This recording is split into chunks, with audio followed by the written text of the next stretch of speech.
Éric Boulet, bonjour. Vous êtes franchisé du réseau La Forêt à Bois-Colombes.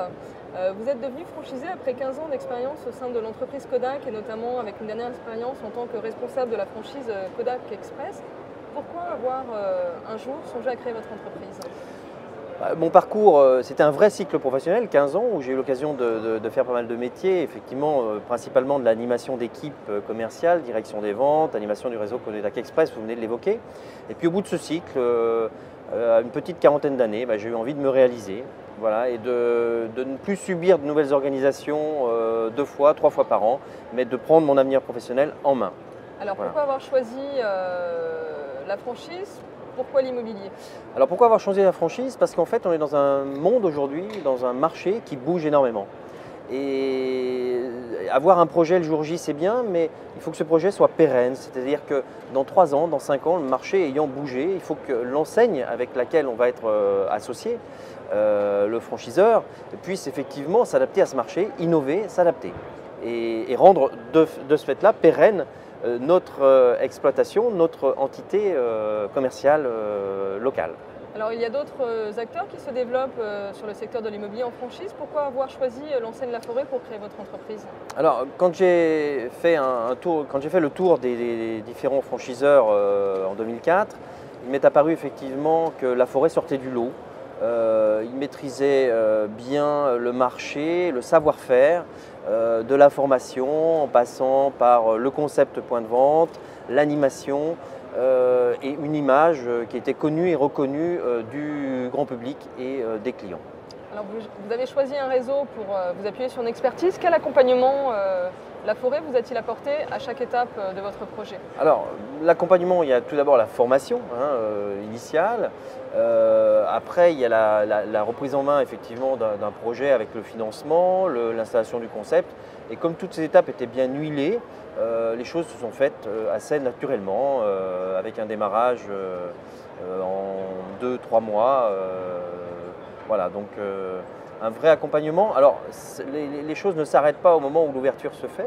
Ensuite, il y a un certain nombre d'outils de communication, de formation des équipes commerciales qui se mettent en place et qui prennent le relais par rapport à la formation du franchisé et le package de départ. Alors vous avez ouvert votre agence La Forêt à Bois-Colombes il y a maintenant 6 ans. Quel est votre sentiment aujourd'hui sur ce nouveau statut de chef d'entreprise et peut-être quels sont vos projets éventuels? Alors, sur le statut de chef d'entreprise, moi je suis pleinement satisfait. J'ai doublé le chiffre d'affaires depuis la reprise de l'agence. Je viens aussi de racheter mes murs commerciaux, ce qui contribue à valoriser mon patrimoine professionnel. J'ai une équipe qui est bien en place, un marché sur lequel on intervient, on est connu et reconnu. Encore samedi après-midi, 2 anciens clients sont venus nous redonner leur bien en vente. Et ça, c'est une vraie satisfaction. Le chiffre d'affaires est une satisfaction. Et le fait que les clients nous reconnaissent sur notre marché est une satisfaction aussi. Est-ce que vous songez aujourd'hui à développer un peu votre entreprise? En fonction des opportunités. La crise est passée par là et c'est vrai que c'est un métier qui nécessite d'être présent, de garder une motivation et une envie au quotidien et vouloir se développer à tout prix. Si on n'a pas les collaborateurs qui, à un moment donné, vont être capables d'animer un deuxième point de vente, c'est prendre beaucoup de risques pour rien, surtout que mon activité aujourd'hui est florissante. Mais je reste, je dirais, à l'affût d'une opportunité. Je suis prêt à la saisir si elle se présente. Alors rapidement, en mot de conclusion, si vous aviez un conseil à donner à un entrepreneur qui souhaiterait se lancer sur ce secteur de l'immobilier, quel serait-il? Est-ce que ça reste un secteur porteur pour créer son entreprise? Le secteur est porteur, oui.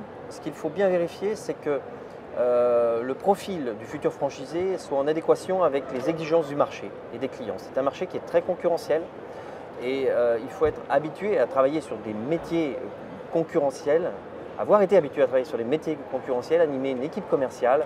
À partir de ce moment-là, on a effectivement toutes les compétences pour arriver sur ce marché et en tirer tout le potentiel. Vérifier aussi qu'on aime ce marché. J'insisterai aussi sur le marché local. C'est-à-dire, est-ce qu'on va être en bonne adéquation avec les clients qu'on va rencontrer tous les jours? Si on a un profil urbain, aller s'installer à la campagne, bien vérifier qu'on va être à l'aise sur ce marché sur les marchés haut de gamme aussi, bien vérifier si on est ou pas dans cette optique-là. Bref, être dans un marché où soit on va s'adapter, soit un marché qui nous ressemble. Et point important sur lequel, marché où on va habiter à proximité, parce que c'est un métier qui est très prenant en temps. Bien sûr qu'on va prendre des vacances, il faut, mais il ne faut pas perdre de temps. Les temps de déplacement sont les temps morts. Il vaut mieux être le plus présent possible dans son activité au quotidien et habiter le plus proche possible de son lieu de travail. Voilà. Philippe Boulet, merci beaucoup. Je rappelle que vous êtes franchisé du réseau La Forêt à Bois-Colombes. Merci à vous.